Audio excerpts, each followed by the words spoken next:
So for our first one, we have serotonin, and the molecule that it starts with is tryptophan.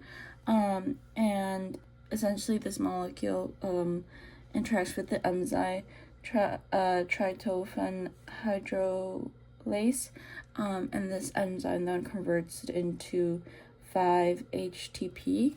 And then from there, that molecule with the enzyme 5-HTP decarbolase becomes serotonin, or 5-HT. And then from there, VMAT, because of the type of neurotransmitter that serotonin is, VMAT is the one that transports it to the vesicle. And so from the vesicle, SNARE does its thing, like the complex, because it's all calcium dependent, and exocytosis occurs and it releases into the synaptic cleft.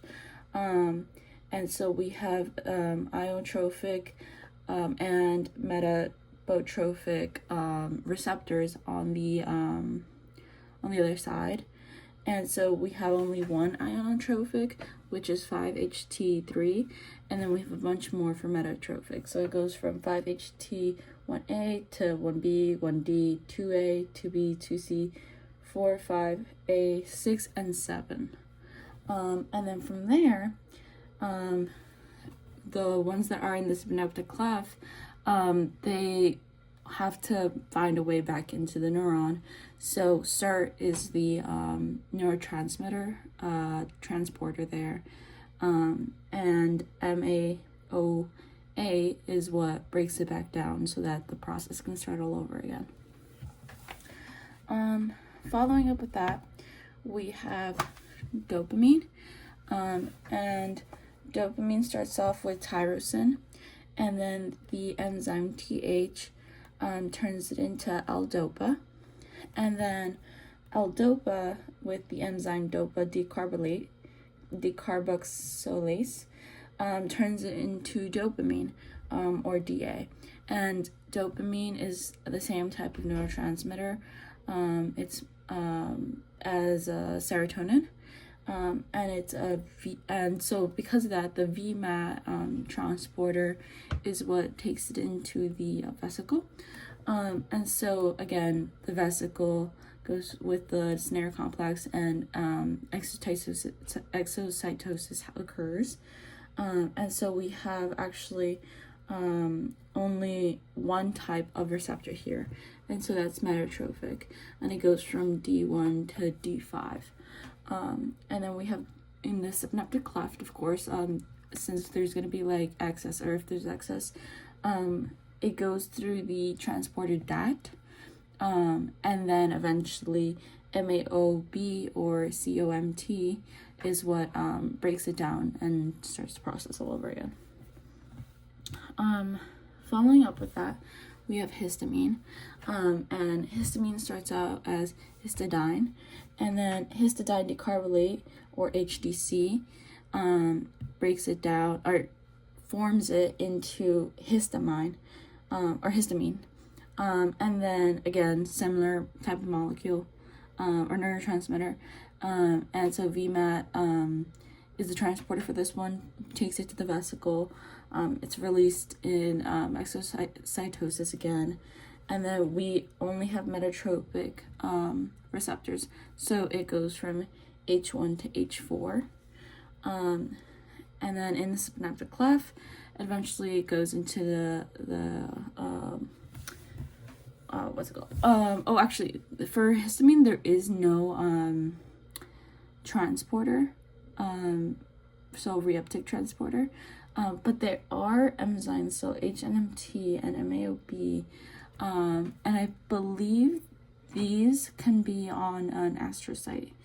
I tried to search that one up because I couldn't find it in the notes, but I'm not exactly sure.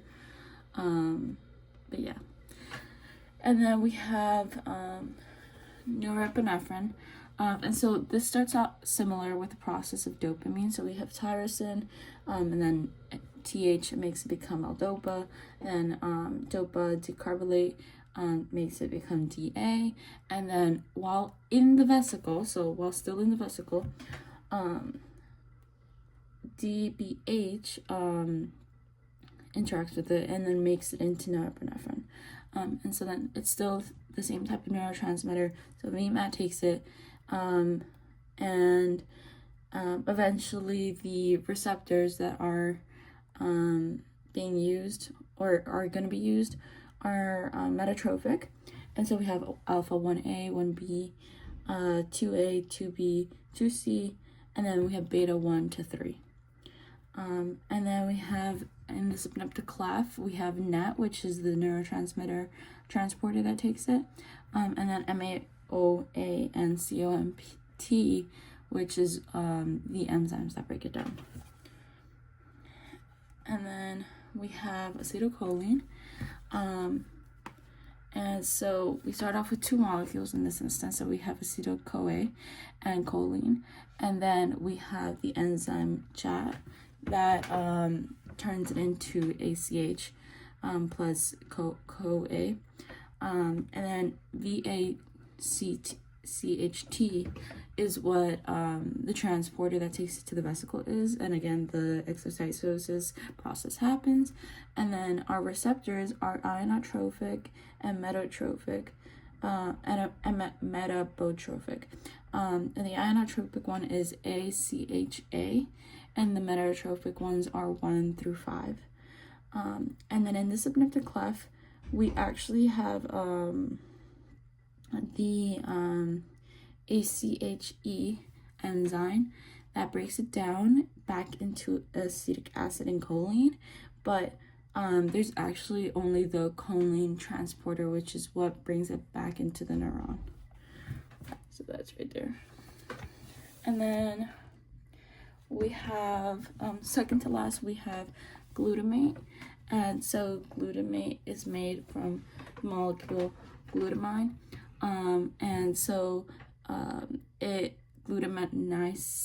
is an enzyme which it goes through the mitochondria, and then it converts it into glutamate. And so the transporter here is V-glut, and that takes it to the vesicle.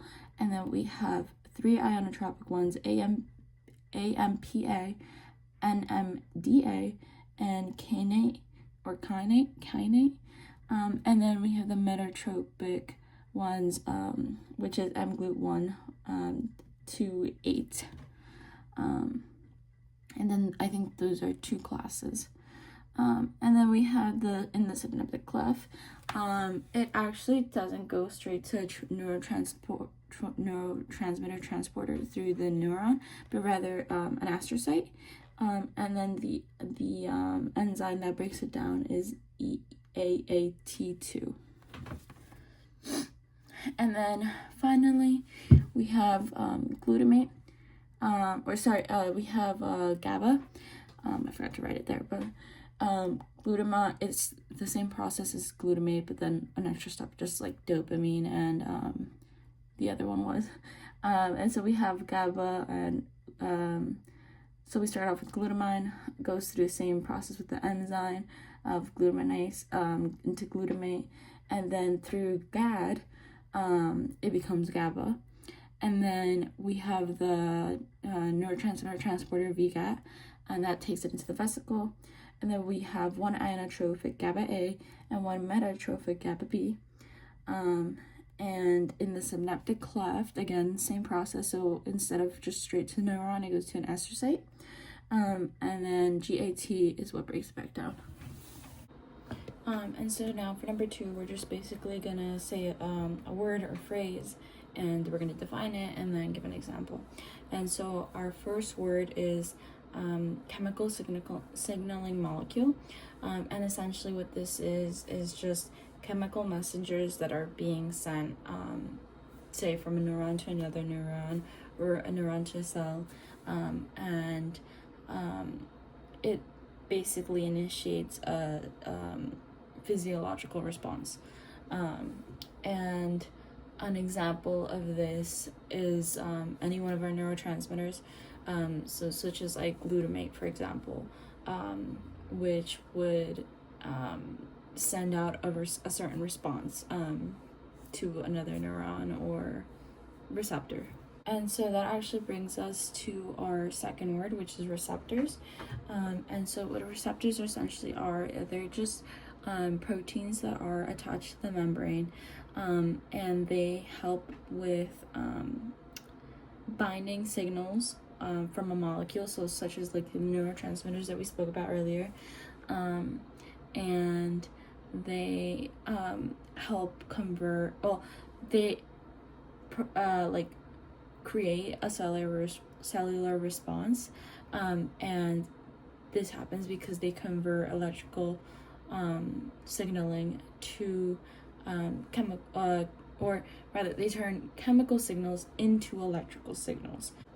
And an example for this is NMDA, which is a receptor for glutamate, meaning that it accepts its signal, basically. And now our third word is G proteins, and these are basically intracellular proteins that work as a switch and help relay signals to G protein coupled receptors, and this includes alpha, beta, gamma subunits, and each one has a different function, whether it's excitatory or inhibitory, which we'll be talking about later, and these are activated when a neurotransmitter binds to a receptor. An example of a G protein is beta aldenergic, which basically binds to adenylyl cyclase, which excites and increases CAMP. So our fourth word is effector proteins, and these are proteins that basically have a direct cellular response, since they're activated by G proteins, and they usually are like second messengers, or they're a catalyst for second messengers, and they alter ion channel activity. And an example of an effector protein is adenylyl cyclase, which we have spoken about and we will keep speaking about. And so for number 5, we have second messengers, and these second messengers are basically small intracellular molecules which can amplify or distribute signals after activation of the receptors. And an example of this is CAMP, which activates PKA, which phosphorylates neuronal proteins. And so for our final word, we have transcription factors, and essentially these are proteins that bind to DNA and regulate gene expression in response to signaling cascades. And an example of this is CREB, which responds to the signal of CAMP. Okay, so for number 3, we're gonna look at the molecule electrodirectly downstream of the Q proteins, and that includes S, I, Q.